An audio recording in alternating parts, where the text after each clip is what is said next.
my phone's super dead, so I'm going to try to finish this up real quick.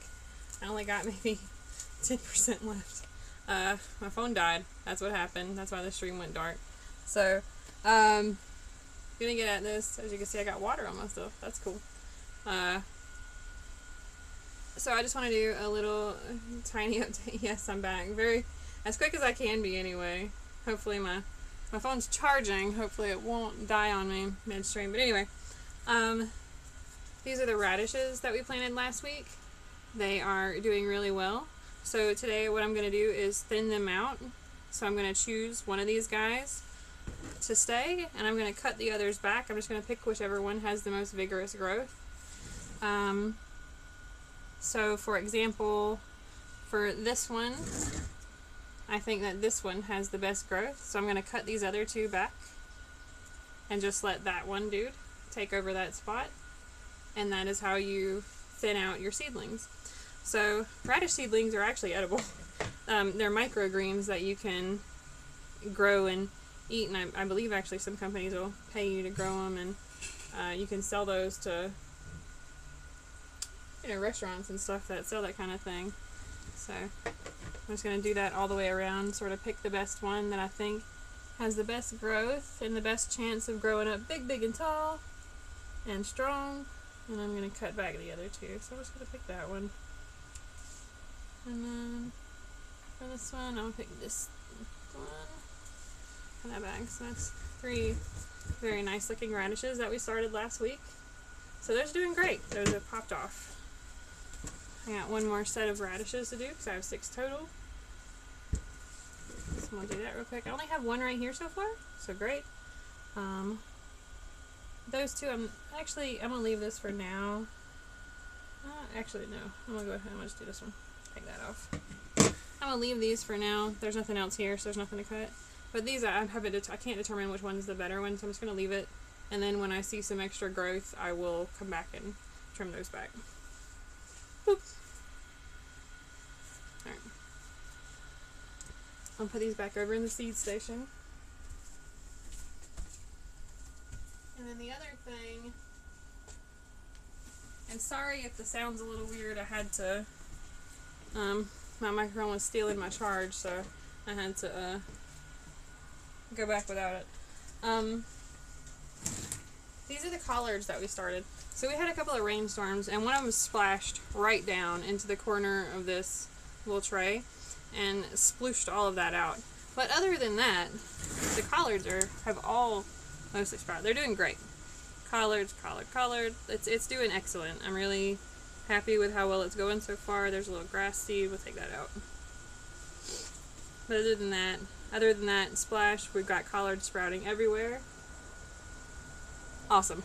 We got collards sprouting. It's not peaking. Well, I guess it would be. We got collards sprouting everywhere, so we're going to come back later and we'll thin those out. Otherwise, excellent growth so far on the seeds that we started. Looks like the only other thing that so far has sprouted is summer. Oh, shooting star eggplant. Shooting star eggplant took off. That's wonderful. I can't wait to get that out to the garden. Those are so good.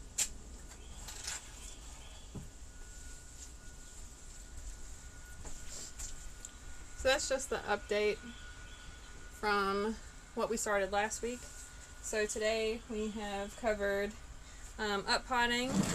We up-potted the squash, our zucchini, all the same family. We up-potted these tomatoes. Again, these were mostly, maybe not that one, but this one for sure was about this tall. We planted it down pretty deep because we know the hairs on here can all be possible roots. It can all cause roots to send out, so we buried it real deep to get that to do that.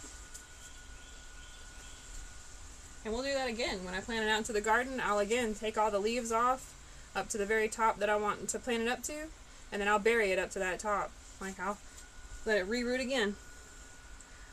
We talked about fertilizer, basic fertilizer for a potting soil. So you again want an even level, a 5-5-5, a 4-4-4, a 3-3-3, or as close to that as you can possibly get. This is a 434.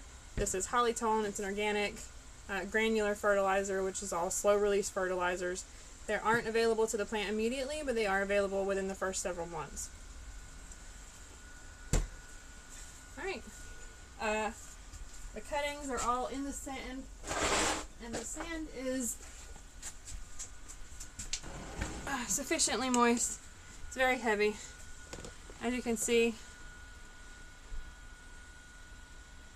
It's got some drainage down here, and there's water down at the bottom, so I know that I'm moistening the sand up the entire way.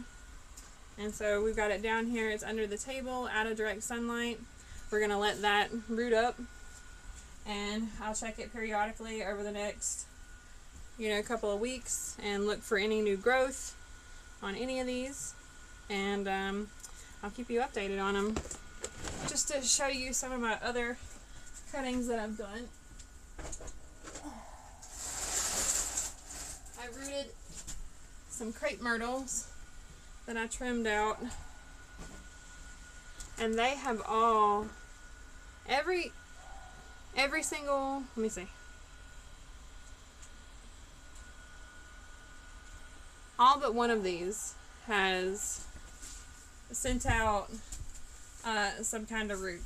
So they, or all but one of these has some kind of new growth. So this is, let's see if I can get this a little closer. Yeah. I put all of these in as just plain sticks. I did not leave any leaves on them. I was going to root them from hardwood cuttings. So that's all new. All of this is new. All of this is new. All of these are new growth. All of these crepe myrtle cuttings have put on some kind of new growth, with the exception of this one. Very good, vigorous growth. I'm very happy with these. So those have all done really well. And that was just from trimming up the crepe myrtle in the yard and putting those in. I have a kiwi that is growing back here, and I only had one make it from the initial pack of 2. I only had one make it from the initial pack of 2. So I had been intending to hopefully root a cutting from the kiwi vine as it was growing this year, and I may have done that. And that is a new growth after I trimmed off this stem, this little piece. I left this leaf on. This is all new. So I can't see any roots through the, actually, I take that back. There's, I don't know if you can see this, there's a root right there. I can see just the very tip of it hitting the side. There we go, right there. So that's, it looks like I have rooted this kiwi, and that is amazing because now I don't have to go buy another one.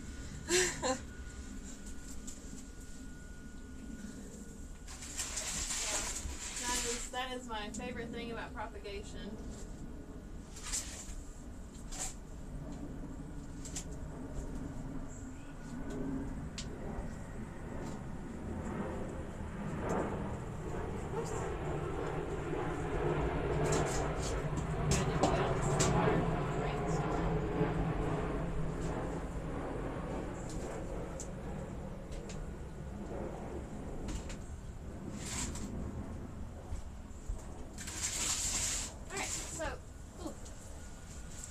Anyway, got that done. So cool. That is what we've done today. I'm gonna wrap it up here. Oh, before I go, I want to show you this cool thing that I got from Costco, which is how I've been able to sit out here even though it's getting hotter than when I started. It is like this little neck air conditioner, this little neck fan. That is just amazing. It's doing a great job. Anyway. If you work outside, I would say I will never go without this again. This has been wonderful. I only just now started sweating when I took it off to show you. But that's because it's hot as heck. Anyway, thank y'all for watching. I'm going to wrap it up here. And I will see you next time. Where's the... Oh.